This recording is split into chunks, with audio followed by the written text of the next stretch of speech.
It's rare that an anime is able to stand the test of time.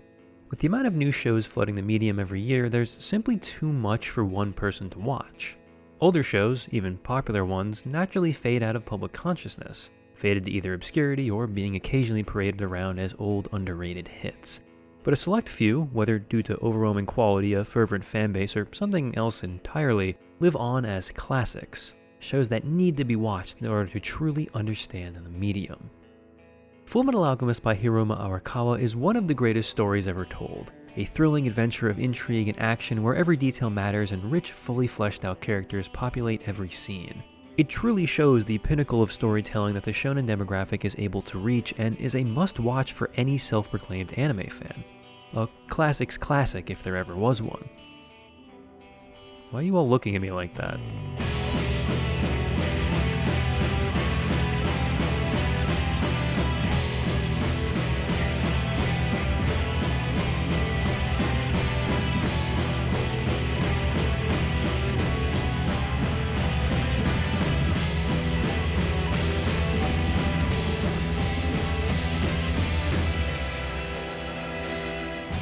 Yes, the elephant in the video title here is that there are two Fullmetal Alchemist anime, the manga faithful HD Brotherhood and the semi-original 2003 version.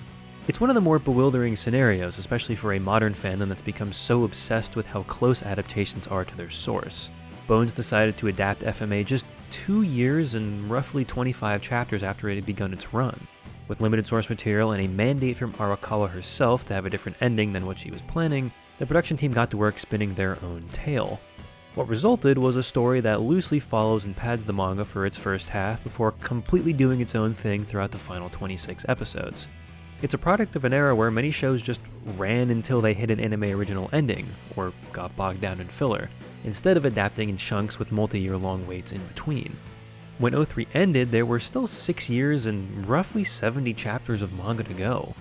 However, just 4 years later, Arakawa announced in Volume 20 that there would be a second anime adaptation of Fullmetal Alchemist, and this time it would faithfully follow the story of the manga. That adaptation would go on to be called Fullmetal Alchemist Brotherhood. Funnily enough, it too would catch up to the manga and would have to increase its production from 52 to 64 episodes, but ultimately it landed the conclusion perfectly just a month after Arakawa's masterpiece itself had finished. And normally, that would be the end of our story. A wrong righted, a narrative finally adapted correctly, the purity of anime restored, and 2003 left as a quirky footnote when people discuss FMA. In fact, for many, this is exactly what happened. Ex-anime Brotherhood has instilled itself in anime jargon as redoing an anime adaptation to get it right, to fix the mistakes of the first attempt. The problem with that is that people liked Fullmetal Alchemist 2003. In fact, they really liked Fullmetal Alchemist 2003. It's a show that many people will point to as the show that got them into anime. Here in the US, it had a dub and was on Adult Swim in 2004, just a month after it had finished airing in Japan. It's hard to describe how massive that was for any series in this era. Thanks to that reach, FMA 03 quickly became a touchstone show for a small but burgeoning community. A lot of people had it as their favorite anime of all time. It was the first in a long line of stories that showed a new generation what anime could really be, that it wasn't just Saturday morning cartoons. I mean, come on, IGN called it more than a mere animated show. In all seriousness, for a lot of teens in the early 2000s, they had simply never seen a show that looked like this deal with such dark and serious themes. In a lot of ways, it mirrors Attack on Titan's meteoric rise to prominence a decade later. It landed in the perfect time and place and easily captured a new generation of anime fans. But the fact remains that Brotherhood does exist. Which begs the question, is a classic anime still a classic if it's been usurped by a different classic? I'm sure a number of viewers are perplexed at the idea that Brotherhood could even be considered a classic anime. Didn't it just come out? You will be horrified to know, as I was, that for any 15-year-olds just getting into anime for the first time in 2024, Fullmetal Alchemist Brotherhood came out the year they were born. Brotherhood was still fairly new when I was getting into anime in 2015, and so it still kind of had that modern classic vibe to it. 5 years is still within the statute of limitations, especially back then when the community moved a bit slower. Everyone knew that FMA was an all-time story, but 03 was the classic and Brotherhood was the new hotness. With the canon ending still fresh, there was an honest ongoing debate about which adaptation many people preferred more.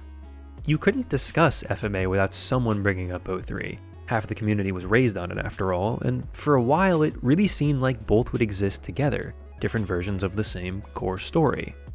But time is undefeated, and as the anime community ballooned in size in the late 2010s, a huge influx of new fans were being told they had to watch the classic anime Fullmetal Alchemist. To which they asked, well, which one? What had once been a debate first turned into watch Brotherhood, it actually follows the manga, then watch O3 if you want, and then quickly turned into just watch Brotherhood. It makes sense, right? Few people enjoy watching similar versions of a story, so of course new fans are going to want to know which is the right one, so they don't waste their time. Hard to argue that the right one isn't the one that follows the author's actual intent. Add in that FMA's ending is one of the best, most satisfying conclusions in fiction, and you're not likely to be desperate for more content after you're done. I mean, I watched Brotherhood in 2018, it was my 100th anime. I finally watched O3 in 2024, it was my 300th anime. What this has created, though, is a self-replicating loop of people who never watched O3 telling new people not to watch O3. It's gotten so buried that nowadays when someone says Fullmetal Alchemist, I just assume they're talking about Brotherhood. The diehards, who stand by it as the better version, are still around. Every couple of weeks I'll see an O3 clip or some surprisingly heated debate about it on my timeline, but that's really all. O3 lost the culture war, supplanted by its newer, manga faithful, younger brother. And then things got much worse. Funimation, whose dub was a huge reason the show was as popular here as it was, lost the rights to all FMA anything in 2016 as it got transferred to Aniplex of America. Aniplex have proceeded to release very expensive Brotherhood Blu-rays, and I guess forgotten O3 exists. Then in 2022, basically the final nail in the coffin was struck against O3, as it was removed from Netflix and has not been licensed on streaming anywhere in the US since. So you cannot legally stream this touchstone anime, and there is no new physical media being created for it. Extremely fun. Part of me wonders if O3 is just destined to wind up like Hunter x Hunter 99, a secondary adaptation of a beloved manga that some people swear by but you can't legally watch anywhere anymore. A relic of the past that's a novelty for new fans but ejected from the classics, cannibalized by its own flesh and blood. As a piece of art, as a thing that real people created, this is inexcusable. A failure of the highest order. An important cultural touchstone just disregarded for very little concrete reason. It's happened before and it will happen again, and every time it just kind of sucks. We spent a lot of time so far on the impact and life of FMA03, and as we move on towards the actual content of the anime, the stuff that gets many of us very angry online, I think it's important to say that O3 deserves to exist. It deserves to be readily available on streaming just like Brotherhood is. It deserves to get brought up in online discussion. It deserves the chance to convert another unassuming person into an anime fan. And the fact that it no longer has that opportunity, it's not right. Okay, but is the show any good?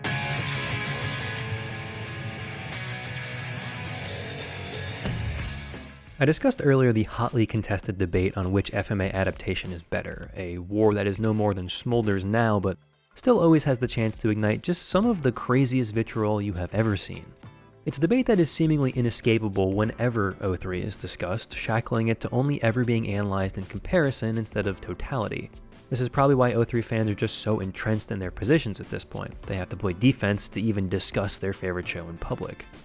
I mention all this because I am firmly on Team Brotherhood, and while I have objectively never been wrong once in my life, this grand debate is not the point of this video.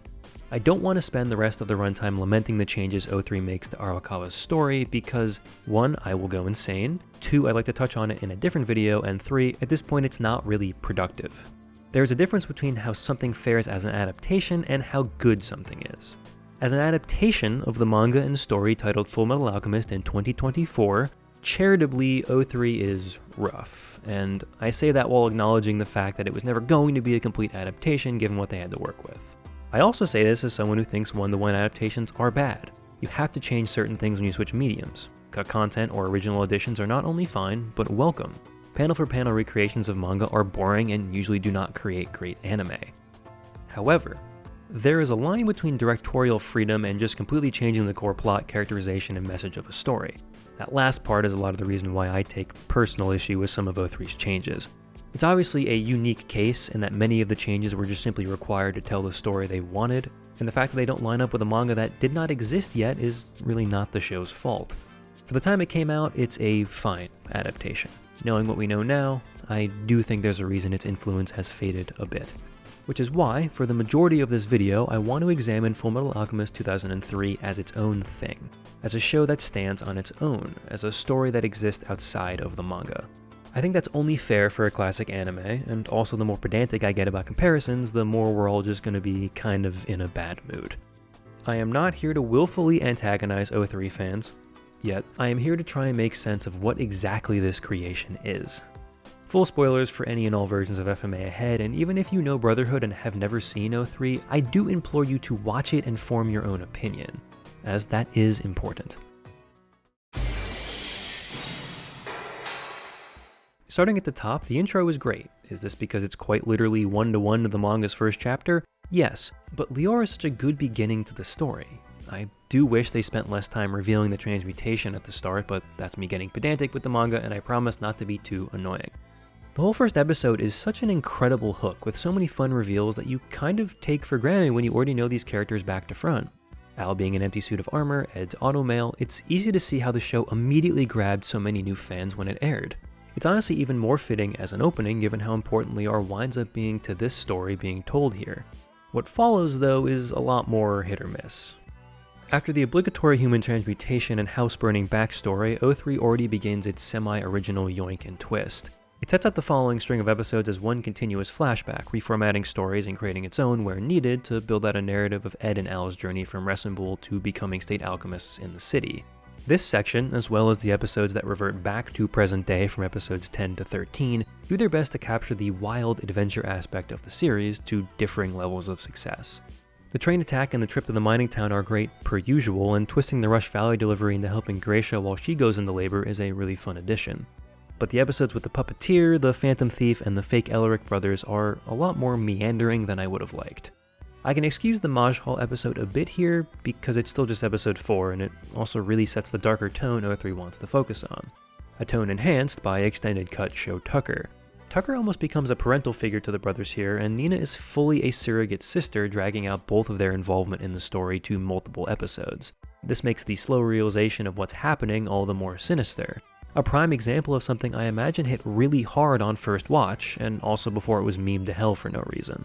I do think it's a little goofy that Scar is just aimlessly wandering around the capital and killing a chimera suddenly gives his life meaning, but whatever, his entire character arc here is insane, so sure. Because of all this serious alchemists can be evil introspection, one of the fandom's favorite early episodes, Fullmetal vs. Flame, does kinda come out of nowhere at 13. It's really fun though, and adding tiny mini-skirts fully into canon here is hilarious, so if anything it resuscitates you after learning about red water for 2 full episodes. All in all, the opening quarter of 03 is solid. With the exception of episode 10, We Have Persona 5 at Home, I wouldn't say there's a bad episode in this stretch. The narrative building blocks are there, and we've introduced most of our major players, albeit slowly. This is the biggest instance of the somewhat odd pacing 03 has for its first half.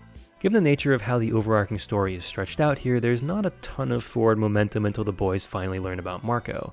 I imagine this is why half of it was reformatted as a flashback, because it operates a lot smoother in the story as characterization, instead of what would come off as a lot of mindless wandering that doesn't involve the Philosopher's Stone. Luckily, this is not a problem in the rest of the loosely adapted material, as the next 12 episodes jam in a large number of important plot threads that the story has avoided up until now. Marco, Scar, the Fifth Laboratory, Al's existential crisis, Hugh's death, and more.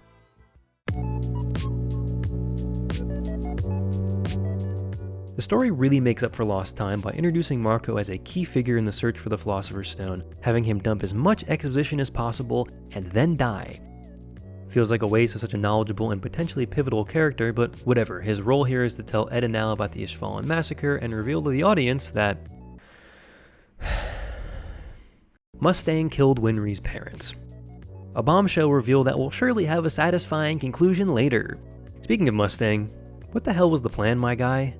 You hide the location of Marco for years, begrudgingly tell Ed where he is to help with his search, and just let him immediately get captured and die in military custody.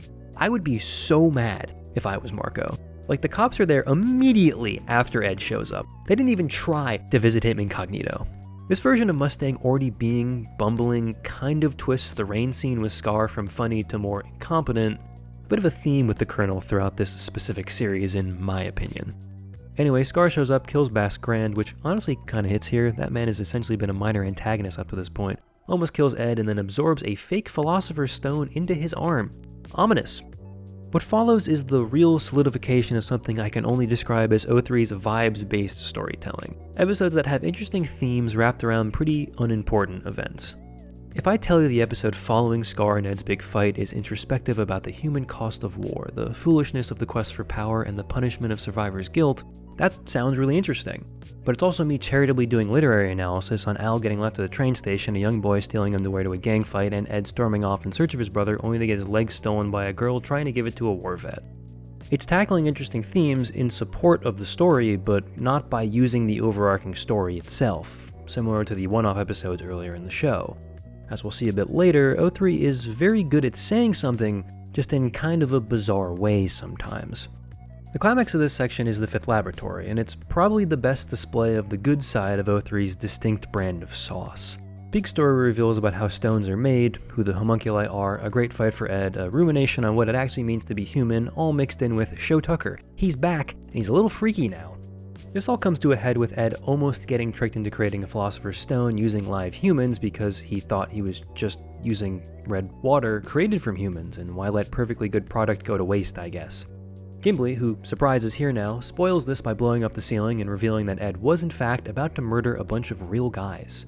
The mysterious figures we've been seeing throughout the story are finally revealed to be homunculi, another great twist in a story that has repeatedly beaten it over our heads that creating artificial life is impossible. Al is taken hostage for not the first time and certainly not the last time, and Ed loses a fight for not the first time and certainly not the last time to Envy, who has basically been non-existent in the story up to this point. The homunculi reveal they want a stone to turn themselves into real humans, but since they can't use alchemy, they need humans to create one.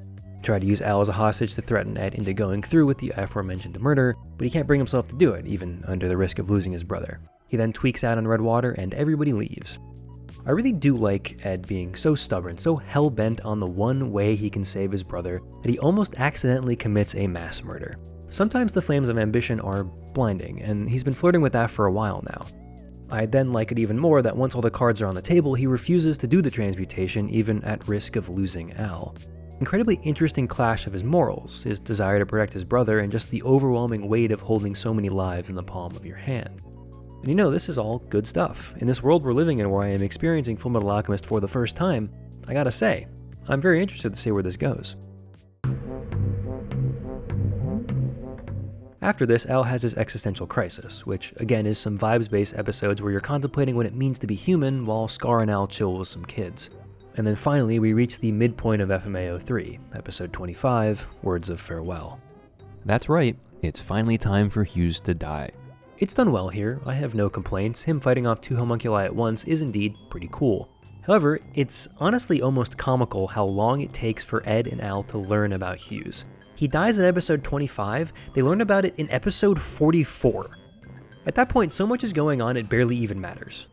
Look, the Mustang funeral scene is all the send-off Hughes really needs, it's a perfect scene, but to not really have the boys grieve him just kind of feels weird. Now that Hughes is gone though, we have officially reached the Twilight Zone, where O3 just goes absolutely insane. The second half of the story is not wholly original, despite the common conception, but it's pretty close, with Beasts of Dubleth and Izumi the only remaining parts. Either way, the entire half can kind of be separated into 5 distinct sections: Wrath, Greed, Liore, Prep, and Endgame. The Wrath section is where the story finally starts playing its hand. It consists of Ed and Al not going back to see Izumi, but getting caught by her and dragged to Dubleth. They're sent to the training island, and there they meet a mysterious young boy with a miscolored arm and leg who can use alchemy. He has no memory, but after being captured by the military and fed Philosopher's Stone shards by Envy, it turns out that he's the 7th homunculi, Wrath. First, yes, those are Ed's actual arm and leg. He grabbed them when Ed passed through the Gate of Truth, and he can use alchemy because he technically possesses humanity through them. More importantly though, he's the empty husk created when Izumi tried to transmute her son. Homunculi are the result of human transmutation. They are literal proof of humanity's sins. This is the coolest thing that O3 does. I unabashedly love it. It adds so much more weight to the taboo of human transmutation and gives the villains direct relationships with our heroes. If someone tells you that they like the homunculi in O3 better, this is almost certainly the reason why. There's a whole unique way you have to kill a homunculi. You can bind them using the remains of the person they were based on. It's like they're vampires. It's a really great story choice. Wrath is a little bit of an exception because after he was created, Izumi shoved him back into the gate, which is why he was able to grab Ed's limbs and also why he operates a bit differently than the older homunculi. His ultimate goal is to steal the rest of Ed's body and in theory become human. He's an interesting foil to Ed and can do crazy alchemy on his artificial body. Unfortunately, after he runs away during a fight with Ed in episode 32, we will not really see him again until episode 41. He is criminally underused, sadly a theme with a lot of the homunculi. Speaking of, Greed's part in all of this is actually quite funny. After escaping the 5th laboratory where he was chained up, he kinda just hangs out, recruits his team, gets betrayed by Kimberly, and dies. See, I labeled Greed as one of the significant parts of this half because he does matter, quite a bit actually, but he also gets 2 episodes and then he is gone. After Wrath disappears, the brothers are sent to meet Izumi's alchemy teacher Dante. We will get to Dante a bit later. Greed and his team show up and Al, for not the last time, gets kidnapped. Ed goes after him, but before he can fight, the military shows up. Greed escapes and goes to find Dante, who, surprise, was the one who did the original human transmutation that created Greed. Dante is already dead for an undisclosed reason, but her assistant, Lyra, who in my opinion is acting a little weird, leads Greed into a trap using the remains of his human body. While he's locked in place, she forcibly ejects the Philosopher's Stones in his body, making him mortal again. Yes, that was most of the unique way you have to kill a homunculi I was just referring to. Ed shows up and fights Greed in maybe the show's best fight. Honestly, it's one of the only ones where Ed does something smart using alchemy and doesn't just use his arm sword, so yeah, I feel comfortable saying this is 03's best fight. And then it ends with Ed killing Greed. A lot to unpack here. It's a bit unfortunate that the story seems hesitant to add another group into the fray here, especially given the intrigue of a stray homunculus not working with the others. I get that there's already 4, arguably 5 factions at this point if we count Mustang and Friends as their own thing, but I would have loved to see Greed and Ed work together if only for a few episodes. Regardless, Ed and Greed's fight is a worthy climax, and the show does a pretty good job working in Ed's shock at killing for the first time. Honestly, given the overall tone 03 aims for, I'm surprised they didn't dedicate more time to this thematically. There's a genuine shock and horror on his face as he realizes he has killed someone, even someone he perceived as an enemy. I wouldn't say this is a huge tonal shift, it's been gently set up for most of the story, but given what comes after, it does feel like a demarcation line. What follows Greed is a stretch of episodes that are not bad, but let's just say they occasionally left me in a fever dream-like stupor. First, we get an episode that really focuses on lust. If someone tells you that they like the homunculi in 03 better and it's not for the earlier reason, it's for lust. She gets a whole backstory about how she helped save a town and ruined a man's marriage on a whim because he reminded her of a man from her faint human memories. It's desperately needed characterization for a villain, and while it does end with her killing this guy and dooming the entire town to die, it's our first glimpse that she might not be completely unredeemable. The overarching plot at this point is Ed, Al, and Winry on their way to Liore, while the military also sends troops in the interest of quote-unquote stopping the uprising. So we do that for a bit, we learn more about how to make a Philosopher's Stone, and Hawkeye catches the gang and sends Winry back to Central. We then get the most stupefying anime episode I have seen in quite a while. Episode 37, following up Ed killing for the first time, an entire town getting wiped out by disease, and an in-depth look at Ishvalan's suffering, is a comedy special. It's a comedy special about Team Mustang. We haven't even seen Mustang in 10 episodes. We haven't seen Mustang to an extent that they literally do a bit about it in the show. And his grand return is him stealing dates from Lieutenant Havoc, Havoc being so sad about it that they set him up with Armstrong's sister, who looks like this, and is also a brocon, and then they go on an unrelated ghost hunt. I am not lying when I say that I was worried I had started an OVA by mistake or watched something out of order. This episode is indeed funny, but my god, it's like 180 whiplash. Anyway, back at the plot, Winry and Cheska go on a fun, oddly extremely important side mission to finish Hugh's investigation. Before he died, he was investigating Bradley's secretary, Juliet Douglas, and it turns out that the real Juliet Douglas died years before. So they go and they wiretap her phone conveniently right when she's talking to Envy, revealing that she is also a homunculus, Sloth. She tries to kill the girls, they escape, and ship off the wrestling bull for the rest of the story. This is maybe the best side character plotline in the show. Winry and Cheska accomplish a pretty massive reveal by themselves, without help, and that's really cool. 03 Winry is a bit hit or miss for me, a lot of which comes from her just kind of being stuck with Ed and Al for a while, but not really accomplishing anything. So this is easily her biggest highlight in the series, right alongside with her being about as angry as I am that Mustang killed her parent. This brings us to episode 39. We have the identity of 6 of the 7 homunculi, and we've got all the major players in Liore. It is now time to commit some war crimes. Up to this point, we haven't really talked about Scar all that much, so I want to do so now. Throughout the show, he's kind of used as an alt POV character at times. We initially see him as a villain, but also the first time he's introduced, he's just a confused guy wandering on the street. We see him by himself at the East Fallen camp, he hangs out with Al multiple times. By the midpoint of the story, he's no longer a pure villain, and instead just becomes another faction maneuvering in his own interest. Maneuvering, as we quickly learn, a giant rock around Liore to turn it into a citywide transmutation circle. That's right, Scar disappears from the Wrath and Greed portions of the story because he was off installing Operation Geneva Convention. Years prior, his brother figured out how to create a Philosopher's Stone, and that's how Scar has his powerful tattoo arm. In fact, his brother even created a stone to try and bring back his dead fiancée, but not before failing to transmute her and creating lust in the process.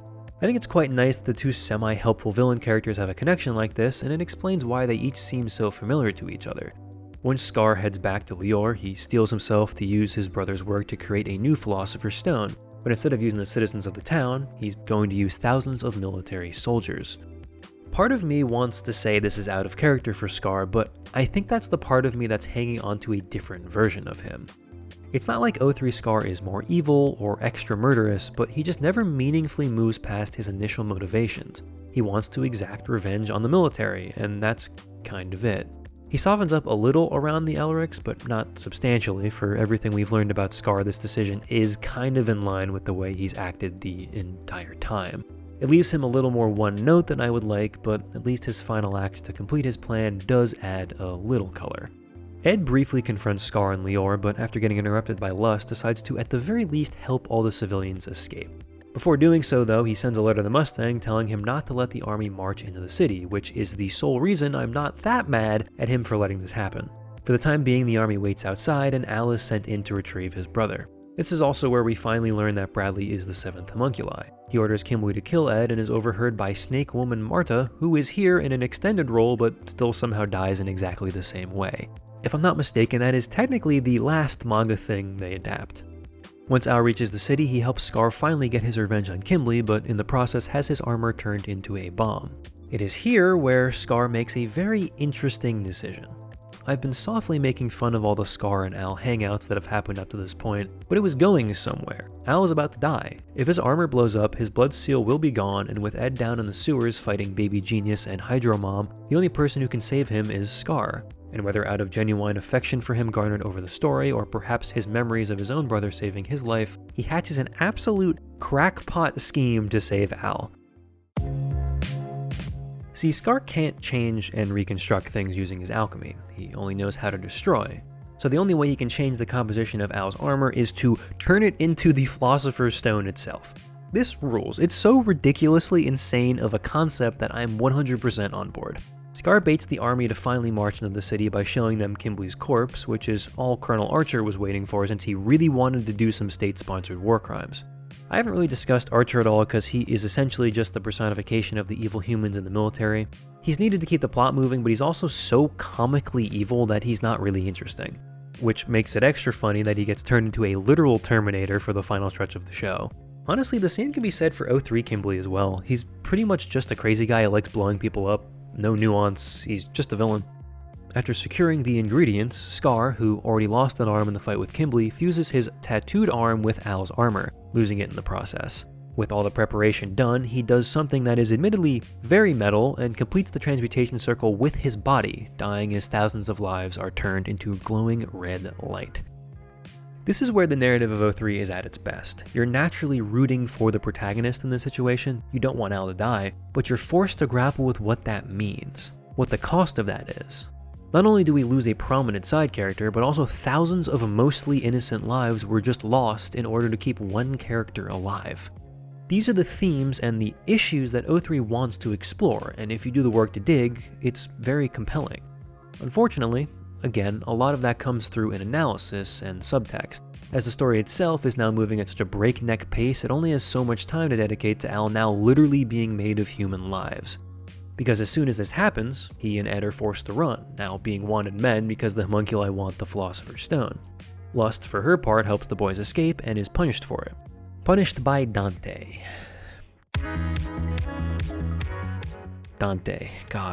Dante. I do not like Dante. I think the story sets up the homunculi as not only villains in a proper sense, but also the direct counterparts to our heroes. They are literally the manifestation of their sins. Ed and Al created Sloth, Wrath has Ed's limbs, Envy is the husk of the Elric's dead half-brother. There is so much that could have been done with the different relationships they have with the main characters. That fact about Envy isn't even revealed until the penultimate episode and is basically just there as flavor text to explain why he hates Hohenheim. The writers honestly had some great ideas here, as has been the case throughout, and were just not able to make the most of them. Ed and Wrath and Ed and Envy are two relationships that should have been slam dunk rivalries from the word go, and I really think Sloth should have been the boys' final boss. Because once they've faced the husk of their mother, once they've faced the creation that started this story, I just don't have much energy for a battle against their dad's ex-wife. I remember when I was in the middle of watching 03, I was discussing this with a friend, and I mentioned that it makes sense for the homunculi to have a deeper character here since they're the main villains, versus in Brotherhood where they're more of the servants of the main villain. That felt really clever until the story decided that no, they're still serving a master, and in this case, not even the one that created them. Dante's motivations are so shallow and comically evil that it takes away any chance of a nebulous final conflict. Where the question of letting the homunculi try to become human could have had interesting ramifications, it boils down to our heroes versus a woman trying to use thousands of lives to do plastic surgery on herself because she really wants to sleep with her ex's son. Dante's involvement here just feels like a misstep, and I really wish all the time she spends monologuing over the final few episodes was spent giving more satisfying character conclusions to the homunculi. Back outside, Ed and Al decide to flee to Resembul, the first place anyone would look, and are caught by Team Mustang, who have Winry and Cheska hostage. If you were wondering if this was finally where we get that payoff to Mustang killing Winry's parents, she confronts him about it, and he says nothing. Then later he tells Ed and Al that he did it because he was just following orders, but that taught him that sometimes you shouldn't follow bad orders. Anyway, the actual emotional moment here is Mustang yelling at the boys for recklessly doing things on their own and not relying on his protection more. A genuinely touching moment, if it wasn't preceded by 30 episodes of Mustang not doing anything. Regardless, our beloved Colonel is finally back in the story and a major player. Everyone heads back to the Rock Bells to hide the still nationally wanted man and suit of armor and game plan their next move. In a surprise twist, Hohenheim, the Elric's father, is there waiting for them. I really thought he just wasn't going to show up in this version. As it turns out, he still kinda doesn't. Ed beats him up, he has a nice moment with Al, drops a little homunculus lore to Mustang, and then leaves, alone, to confront Dante. They lore dump at each other for a bit to explain why Dante is now in Lyra's body, that Hohenheim willingly created the Philosopher's Stone that started this whole mess, and that the two of them have been swapping bodies to stay alive for centuries. Look, 03 Hohenheim is barely a character as it is, but I gotta say this does not paint him in a flattering light. He regrets his actions now, hundreds of years later, but that's after going on an alchemy murder rampage with his first wife, failing to transmutate his dead son, and then leaving because he was sad. It does not make him particularly sympathetic. The crown jewel of his short-lived appearance is that he swiftly loses to Dante by simply being too much of a wife guy. Just seeing Sloth's Trisha appearance freezes him long enough for her to incapacitate him, and Dante sends him through the Gate of Truth using a baby. He doesn't even fight Envy. I swear they missed some of the easiest layups in this final stretch. With that out of the way, we are finally in the endgame, where we get our final few big reveals, one cool fight, and everyone's IQ drops significantly for no reason. Starting with Al, who in a desperate attempt to figure out how to utilize his new Philosopher's Stone body, decides it would be a good idea to go hang out with Sho Tucker, who is still around by the way. Tucker promises to teach Al how to use the stone in exchange for letting him use it to transmute a complete copy of Nina, something he's been trying to do as a trauma response ever since he killed her. Al agrees and learns that when the stone is used, he loses a part of his body with it. We learn that even with the Philosopher's Stone to transmute a complete human body, if there's no soul to fill it, it's essentially pointless. A human in name, but surely not in reality. A fairly daunting realization and cap on a power that previously was seen as endless. A realization in line with the darker form of alchemy this story seems to employ. It's a cruel but fitting fate for Tucker, who retreats to his cave not to be seen again. Unfortunately, Al's little excursion attracts the attention of the homunculi. Lust makes a deal with Ed in exchange for him making her human afterwards, while Sloth and Wrath show up to take Al to Dante.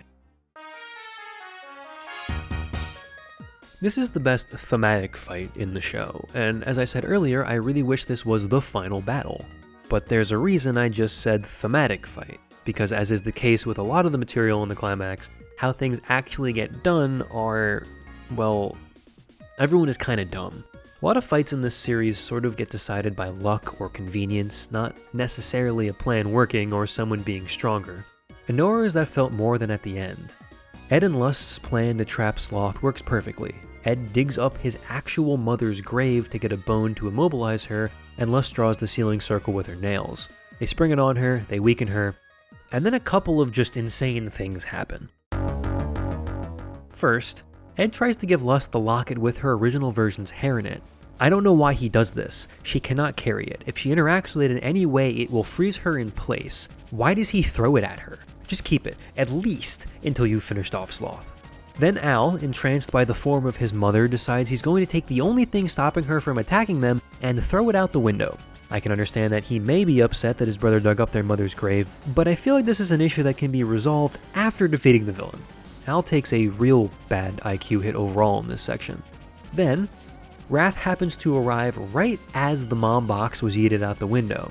He has begun to completely unravel mentally, believing that Sloth is his mother.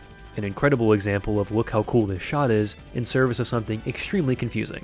I do want to give a little credit here. I want to take everything of yours away from you is a great line for the foil villain.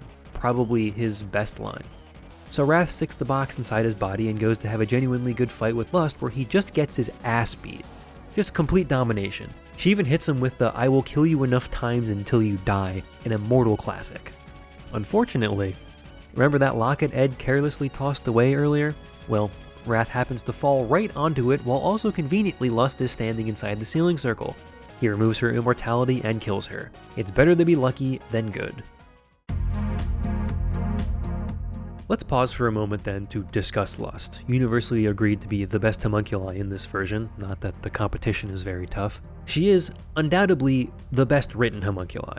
Her former memories affect her more than the others, and she seems to have a genuine moral quandary at times about what she is actually trying to achieve. She's the only homunculi that really sees through what Dante is doing and realizes the only way to become human is to betray her. She's the most interesting villain, and it's a shame that she gets taken out by the baby genius in such a ham-fisted way. But at least she gets some resolution. She realizes at the end that the reason she wanted to become human in the first place was so that she could die. At least it's something. To me, it strikes a little hollow that that's the answer when just an episode ago she was admonishing Ed for even asking why she'd want to become human, as it's obvious that a soulless man-made creation would want to achieve humanity. In her answer then, it's clear that there was no point, she simply just wanted to be human, which to me is a little more satisfying than a mortal being wants to die when they're not truly immortal. Regardless, that's the end for her character, killed due to bad luck and seemingly thematically undercut to boot. I still like her and wish she had an even bigger role, but we're only halfway done with this episode, so we have other fish to fry. Lust's death sends Wrath deeper into his existential spiral as he asks, if I become human, does that just mean death? What does it mean to be completely human? A question the show never truly answers, which for once is alright. It's a question that's the core of the story, and I think letting you chew on it is kind of the point. No one, even the human characters, even the human audience, really has a way to answer this. It's crucial that you're contemplating this while watching the show, or else things do fall a bit flat at times.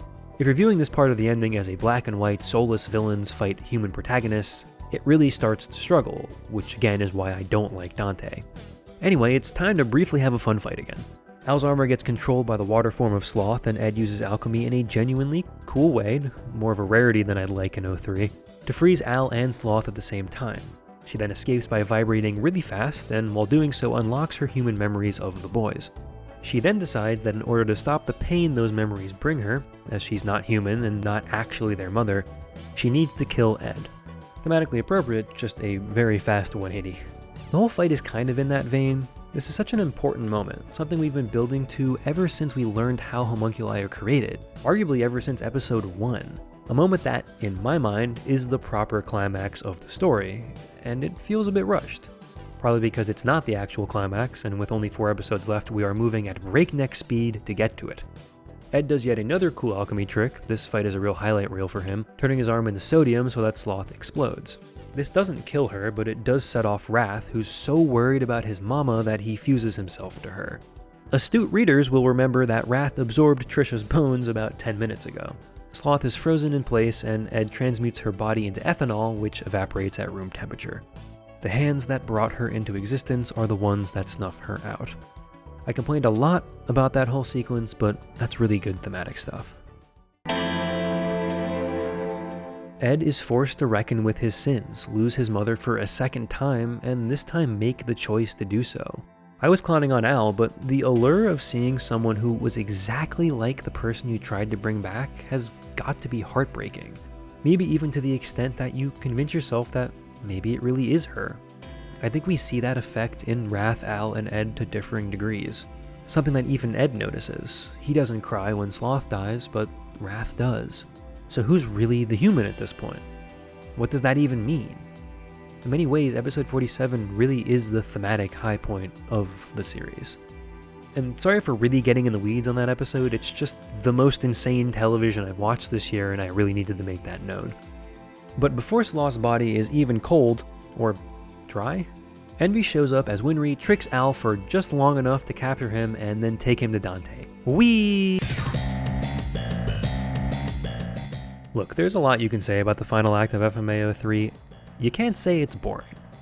Zumi and Ed rush to Central in order to attack Bradley, but in doing so learn the actual location of where Envy took Al from the fake Elric brothers from episode 12?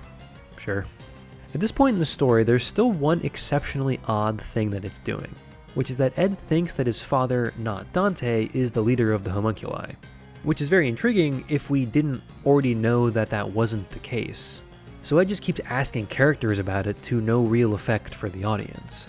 This is more of a minor thing, and him knowing about Dante would not have made me like her more, but just an odd decision. The last introspective moment before the final battle comes with a wonderful car ride between Ed on his way to save Al and Mustang on his way to kill Bradley. This is the scene that is a glimmer of the potential this story has, when the themes match the characters and it slows down to let them embrace them. There's so much great dialogue in this scene that it very well might be my favorite scene in the entire show. Both of us are trying like children to be faithful and living out our dreams. I thought that wars were something that somebody somewhere started and ended in some place unknown to us. The inclination to wage war is within all of us. The homunculi are nothing more than what our human hearts and wits made them to be. So many good lines that finally unearth the inner conflict within Ed and expose the bigger questions the story tries to get at. For every scene that motions towards these things without weaving it into what is actually on screen, this is finally the opposite. It shows us how far Ed has come, how much more serious he's gotten, and the toll all of this has taken on him. While he doesn't think all of this is his fault, he does now believe it's his duty to stop it. It is seemingly at this moment that he realizes that he will do whatever it takes to save his brother and stop this cycle of violence. He doesn't care about the dream he had at the beginning of this story. All that matters is the pragmatic solution. And because of that, this ends with a harrowing conclusion. There's something more important than your dreams. There always is. A line that reveals the true ethos of this ending. Al is now trapped in the underground city and finally has his moment of despair once Envy reminds him that his body is made up of tens of thousands of human lives. I may not have loved how we got here, but the story is indeed cashing some of these checks it wrote. We get another bombshell immediately afterwards, with the reveal that the underground city was originally central, and all its citizens were sacrificed by Hohenheim and Dante to create a Philosopher's Stone. A straightforward reveal that adds a real chilling effect to the entire area. Ed confronts Dante during a very fun sequence where the production decides to forego a shot-reverse shot and instead spin the camera 360 degrees, increasing the speed alongside the intensity of the conversation. Then they follow it with these fisheye lens shots too. A lot of fun stuff in these last few episodes. Dante then breaks the entire conceit of the story in half, revealing that equivalent exchange is a lie. not in alchemy, but more broadly, societally. That it's a lie the weak use to comfort themselves. That just the payment of effort or trying to achieve something does not guarantee you will, meaning the theory of equivalent exchange is wrong. I think this is what the story genuinely believes. Time and time again, we see characters killed or punished despite trying their best. I think twisting the most popular facet of the story in this way is extraordinarily interesting, a great way to try and shatter the protagonist's way of thinking at the finish line. However, she then sends Ed to London. Not Fullmetal Alchemist London, not a facsimile of London, actual World War I London. It is now time for the final reveal of this story.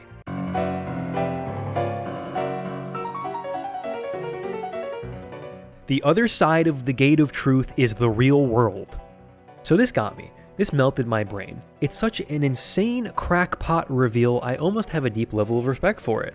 I do think this being the other side of the gate is a cool idea, an idea that gets a bit confusing if you think about it for too long, but that's okay. The part of this that actually sent me through the roof is that the energy required to use alchemy is the lives of people in the real world.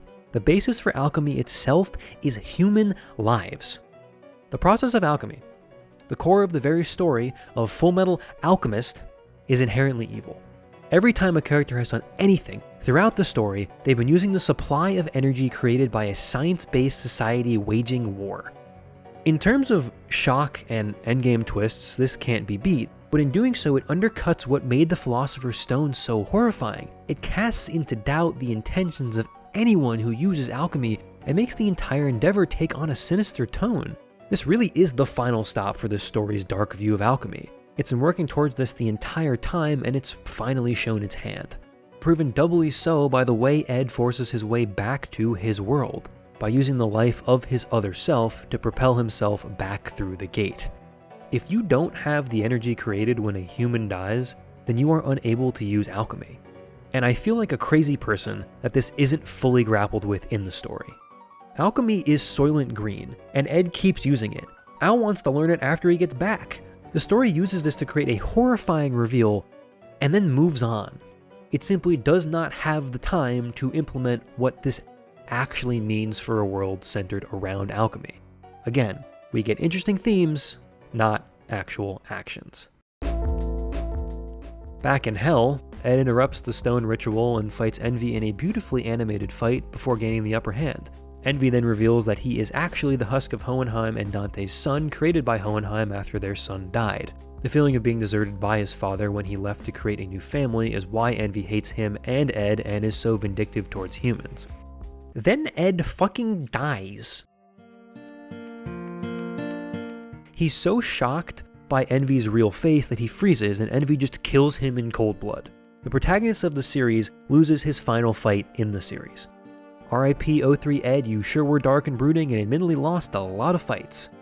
As Dante so elegantly gloats about in the final episode, I think this is the story's proof that equivalent exchange does not exist. Ed did so much, he paid so much in effort and suffering, and then just dies like a dog.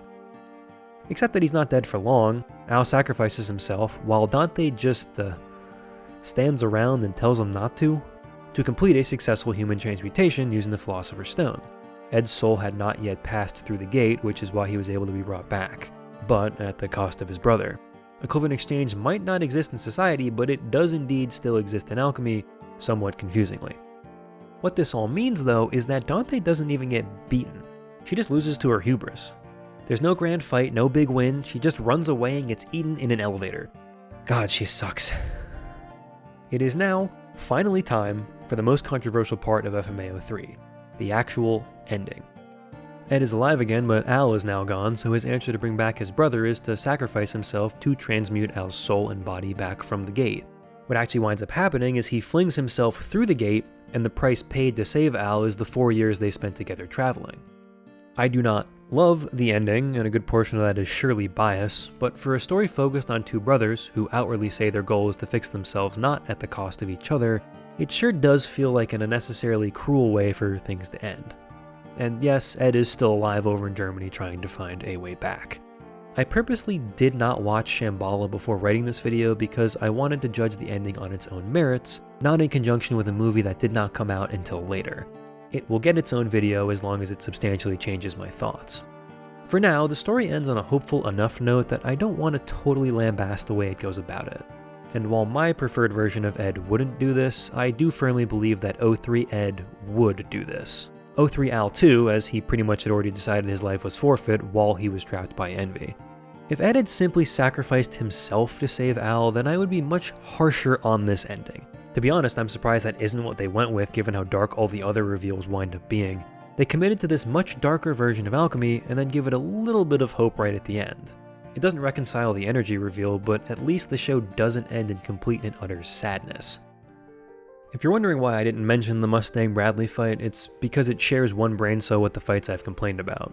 Mustang's wine cellar plan immediately fails, he gets the floor wiped with him, and he only wins because Selim decides to go get Pride's skull and bring it down into the cellar. Then Mustang kills him until he dies. Thank you for your service, Roy. Mustang then gets shot by goddamn Mecha Archer as the story attempts to cause the viewer as much pain as possible. I am, at this point, very numb. He somehow survives the gunshot though and gets this fun eye patch. The ending of the series really does feel fairly open-ended. Guess they were just ahead of their time making the finale of their story a feature film. The ending that we have is sufficient, but I'll be honest, I'm expecting Shambhala to wrap all of this up a bit better given the remaining plot threads.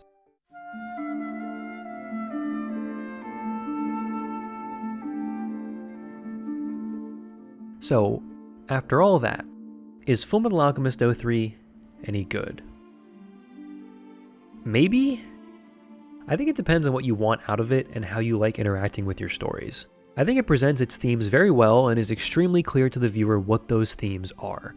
It benefits the series in that moment-to-moment things can sometimes be borderline nonsensical, especially towards the end, but when you're done and think back, you can kind of ignore the fluff and see the point.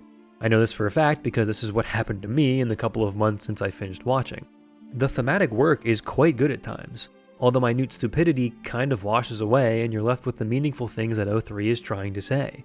If you want to chew on the questions of humanity, altruism, power, and war while being mildly entertained by an adventure romp with a dark streak, then I think you'd be pretty happy with what you get. If you're a bit pickier with how you want your themes conveyed, your mileage may vary. It's sort of why I wanted to go into so much detail with the story, because I think it benefits almost too much from painting with broad strokes. It cracks a lot more when under scrutiny. Most of the characters outside of Ed and Al don't substantially change over the course of the story. There's not a lot of growth. That's probably because a lot of the characters don't do much. Mustang in particular feels extremely underused, only brought in for his duty to kill one of the final villains. It is a very turbulent story with mostly static one-note characters, and that is often to its detriment. I can tell you about the strong themes, explain the important emotions that the story wants you to feel, but it is far more difficult to provide examples of the characters actually meaningfully interacting or experiencing these deeper moments. There's plenty to dig for and analyze, but so rarely does the show do enough to deserve that effort. And remember, we're judging 03 on its own here. If we consider it in the full context of all that came before and after, I would have many harsher things to say about it. To me, FMA 03, on its own, is somewhere in the 6 to 7 out of 10 range. You could even talk me into an 8 if you really want to commit to doing all the hardcore literary analysis it requires to get the most out of the series. But personally, I just think it has one too many flaws that even a bombastic, memorable ending sequence can't wash away. Now, basically all my complaints about 03 have to do with the characters and their story. I want to be clear that the production here is great, it rules. When it's not hamstrung by some of the plot decisions, it goes absolutely wild, and sometimes does so even when it is.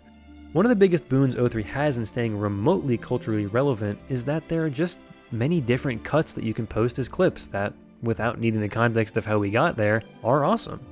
I also stay hating Dante, but her theme is incredible, the best piece of music in the show. Up there with the German insert song they use at emotional moments. The opening's bang too. Melissa and Ready Steady Go are iconic, Undo is fine, and Rewrite is in contention for the best Fullmetal opening, hard stop, both series. It's also in contention for the best clip to convince people 03 is cool, using fights that never happen, and would have greatly improved the climax if they did. They made these awesome backdrops and then barely used them. Guys, come on, look at this. Why didn't you do this? You hate me? Hate me specifically?